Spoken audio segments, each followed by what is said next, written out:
महर्षि दयानंद सरस्वती जी ने सत्यार्थ प्रकाश की रचना की है। हम सभी तीसरे समोल्लास का स्वाध्याय कर रहे हैं।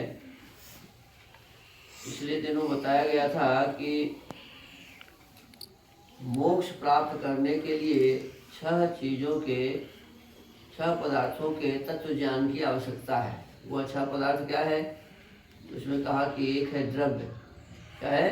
द्रव्य। दूसरा है गुण, तीसरा है कर्म, चौथा है सामान्य, पांचवा है विशेष और छठा है समवाय। इन 6 पदार्थों के तत्व ज्ञान अर्थात सही सही ज्ञान से मोक्ष की प्राप्ति होती है। तो उसमें बताया कि भाई द्रव्य क्या है, तो कहा कि पृथ्वी, जल, तेज, तेज अर्थात अग्नि, वायु, आकाश, काल, दिशा, आत्मा और मन, ये 9 पदार्थ क्या है? ये 9 पदार्थ द्रव्य कहते हैं।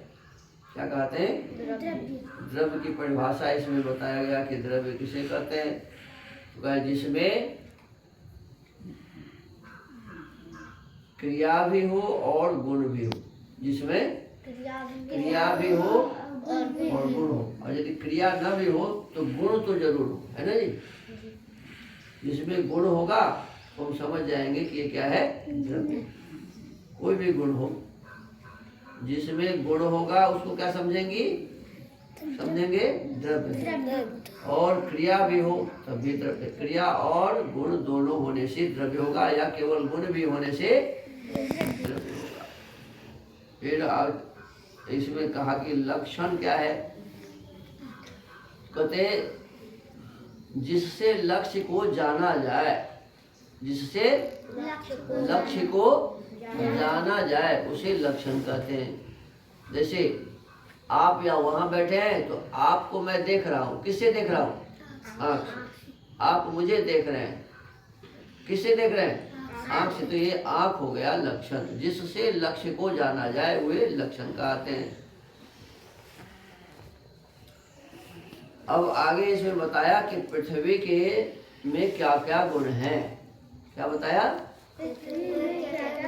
तो इसमें वैशेषिक दर्शन के अध्याय 2 के आने के 1 के सूक्त 1 का प्रमाण दिया हुआ है। रूप रस गंध स्पर्शवती पृथ्वी। पृथ्वी किसे कहते हैं? तो जिसमें रूप हो, रस हो, गंध हो, स्पर्श हो, ऐसे को क्या कहेंगे जी? पृथ्वी कहेंगे। माने रूप जिसे देखा जा सके, तो पृथ्वी को देखते हैं कि नहीं? और रस, इसमें पानी है कि नहीं? पृथ्वी में पानी है कि नहीं? और गंध भी है। ये जितने भी चीज आप देख रहे हैं जो पृथ्वी से उत्पन्न होते हैं, फूल है, फल है, सब में कुछ न कुछ गंध होता है ना जी। ये पृथ्वी के उत्पन्न होने के कारण है, पृथ्वी से उत्पन्न होने के कारण। तो जिसमें गंध है। फिर स्पर्श है, जिसे छू भी सकते हैं। ये पृथ्वी को छू सकते हैं कि नहीं? मिट्टी को छूते हैं ना, तो स्पर्श है। कहते हैं जिसमें रूप भी हो, रस भी हो, गंध भी हो और स्पर्श भी हो, तो ऐसे को क्या कहा जाएगा जी? पृथ्वी। क्या कहा जाएगा? पृथ्वी। उसमें रूप, रस और स्पर्श अग्नि, जल और वायु के योग से हैं। अब देखो इसमें क्या कहा जाए, कहा गया कि पृथ्वी में जो रूप है, पृथ्वी में जो रस है, पृथ्वी में जो स्पर्श है, वो क्यों है? तो कहते हैं ये अग्नि, जल और वायु के योग से है। पृथ्वी में अग्नि भी है इसीलिए दिखता है। पृथ्वी में अग्नि भी है इसीलिए दिखता है, दिखती है। और पृथ्वी में वायु भी है इसीलिए हम उसे छूते हैं। स्पर्श का गुण है इसमें। पृथ्वी में वायु है तो अग्नि का गुण रूप हो गया, वायु का गुण स्पर्श हो गया। और पृथ्वी में जल भी है तो इसीलिए जल का गुण क्या हो गया जी? रस हो गया। जल का गुण रस। कहा कि पृथ्वी का अपना गुण एक ही है, वो क्या है? गंध। अपना गंध क्या है जी? गंध जो भी निकल रहा है आपके नाक में, जो गंध आ रहे हैं, सुगंध दुर्गंध, ये सभी किसके गुण है जी? पृथ्वी के गुण।